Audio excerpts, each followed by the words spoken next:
Thanks, everybody. Thanks, One-to-One, for having us. Great conference. Just a bit about myself, my own background. So I come sort of two different sides. I used to run a public gold exploration company from early stage exploration through to development and then a $600 million acquisition. Eldorado bought that asset. It's now producing about 200,000 ounces a year. So when we sold our company, we started a technology company. So I now run a private technology company. Last week, we announced our Series A financing. And we're kind of taking what we learned running public exploration companies and applying that to the world of mineral exploration and mining.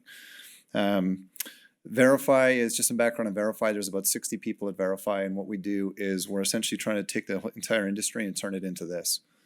Starting to use technology to break down the barriers of our industry. So not only can we make better decisions across the industry and how we communicate with each other, but that we can finally break down what our industry does to the rest of the world and then show them what mineral exploration and mining is all about.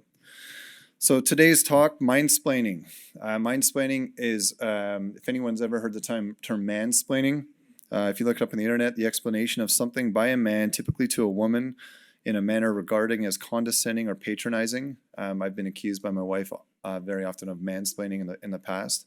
I thought it was really clever to come up with minesplaining and sort of using kind of very technical terms within mining and just kind of puking them at people and just assuming that they should know exactly what they're talking about.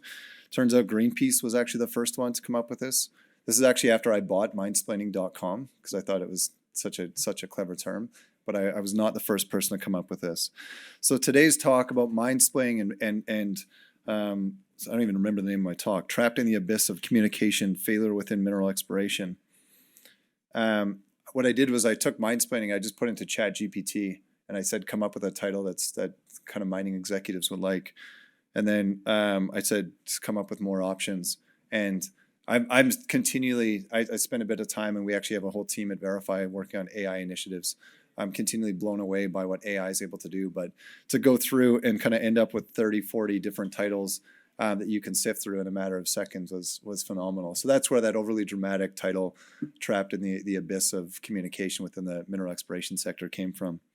But I'm going to apply that to sort of my own experience, and I'll start with when I was running Integra Gold. So Integra Gold, 2012, peak of the gold market. There's a reason I have a lot of white hair at 40 years old. I've only ever run companies in bear markets before. I've heard a lot about bull markets, and they sound like a ton of fun, but I came into tech just in time to see that collapse as well. Integra Gold 2012, I used to run around. We raised about $150 million over the life cycle at Integra Gold. We started with this map. We loved it. We thought it was super colorful and great and would show everyone how much gold we had. We realized quite quickly it does not do a good job of when you yourself only know what half the colors are on a map, it's really hard to explain the value to someone else. 2014, Integra had grown from about 10 million to about 100 million. We started to get a little bit better. And that same map, that same property, what we did was we tried to break it down. And what we did was we took a critical view of what we were doing, and we'd look at it and say, how does every component of this map feed into our story? Because what you'll often find is if you take that, in the mineral exploration and mining sector, what we tend to do is we say, well, if it's technical, it should probably be here. And what we should be doing is saying, would the audience benefit from this additional piece of information? And you'll find that sort of gabbro color in the corner, or sort of the 15th drill results or sample that you'll never ever get to in a presentation, all it does is distract from what you're trying to do. So we tried to break that down at Integra Gold, and where we actually ended up with was this.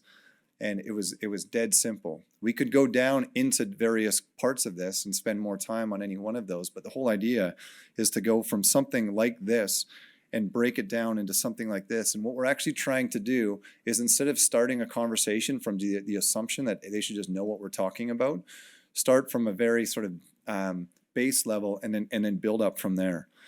And when we look at the entire mining sector, and a lot of this is the problem that Vrify is trying to solve, is if we look at the pitch decks that we have, they're all very similar.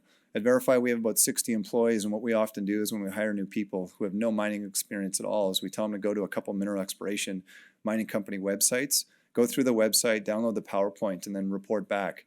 Not once have they ever come back and been able to say, oh, I get it.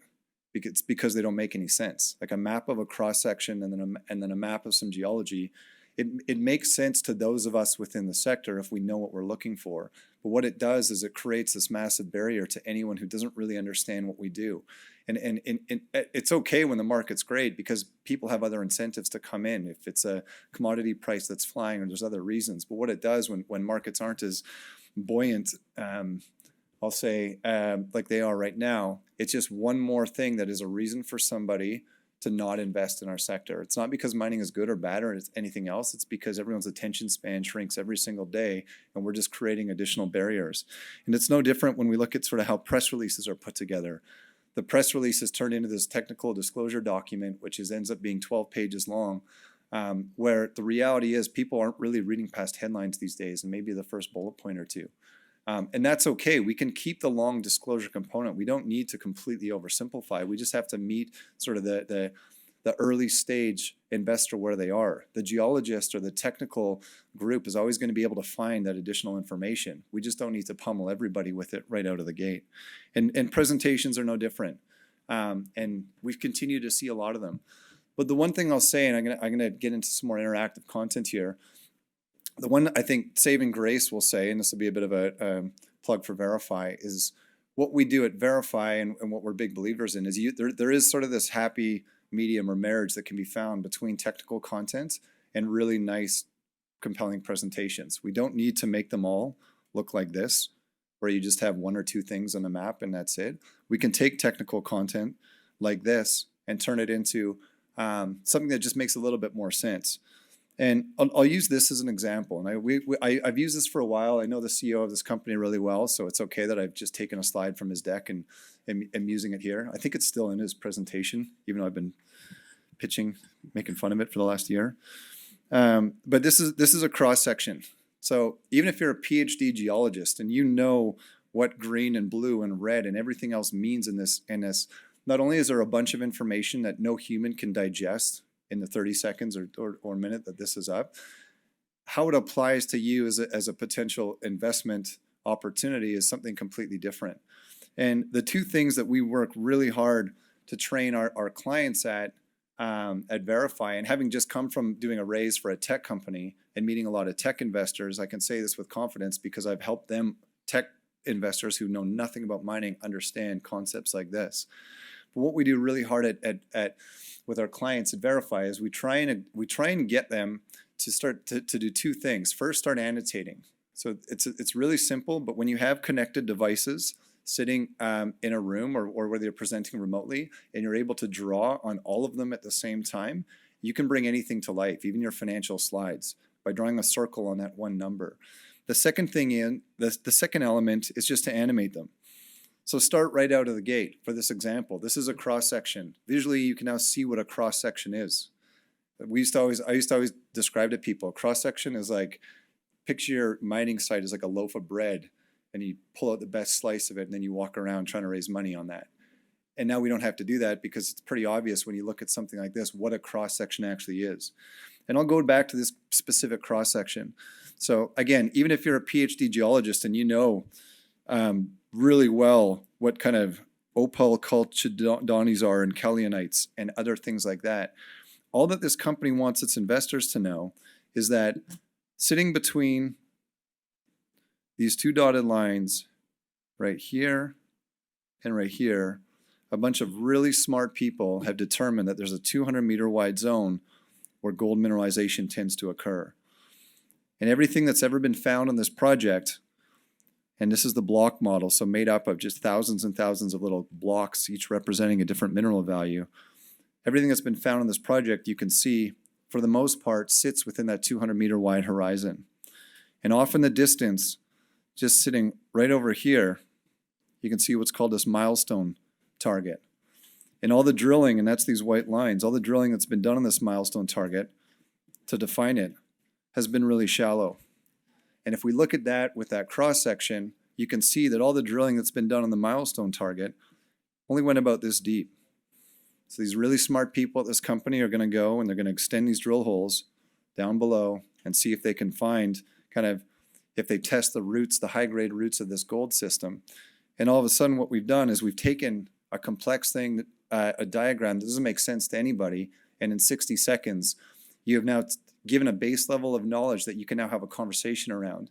And those PhD geologists can start questioning, well, how'd you come up with that epithermal system model and what data was used for that? Whereas someone who doesn't know as much about it might go towards, well, let's talk about sort of your drill budget and when you're testing those and when I can expect to see some press releases that might move the share price. But the long and the short of it is what we've done, and I apologize because I made this slide at 12 o'clock last night and I'm not a graphic designer. But what we've done is we've used this technical content and we've created this massive barrier. And in this instance, given the audience, I've kind of represented as investors, but it's all stakeholders. Any community group, regulator, any group out there at all, what we do is by using by entering conversations with this assumption that everybody understands technical content, and very, very few executives, myself included, will remember mid-pitch to stop and say, do you understand what you're looking at, or should we break it down? What we do is we just continue to create this massive barrier. And if you're at a conference like this where it's 25 minutes long and in the first 2 or 3 minutes you've completely lost your audience, oftentimes people are too polite to say anything. So you just spend 20 more minutes kind of bouncing around concepts and referencing cross-sections and other things, and they might be wondering sort of what country or what commodity you're even talking about. So our vision at Vrify is to actually do this, to not only kind of have everybody using our technology and iPads and presentations and giving presentations like this. We obviously want that. That's our business, be very successful if that happens. But we find it pretty exciting to think about an industry that's currently operating at probably about 20 to 30% understanding of where things are and the ability to unlock that. And we use all kinds of, in my tech pitches, I use all kinds of it's like Airbnb with no pictures. Like that's kind of the mining industry today. And we all, when we go to, when any of us look at Airbnb, the first thing we do is we go skip through the pictures and see if it's somewhere we want to take our family to. And I think that's actually pretty exciting.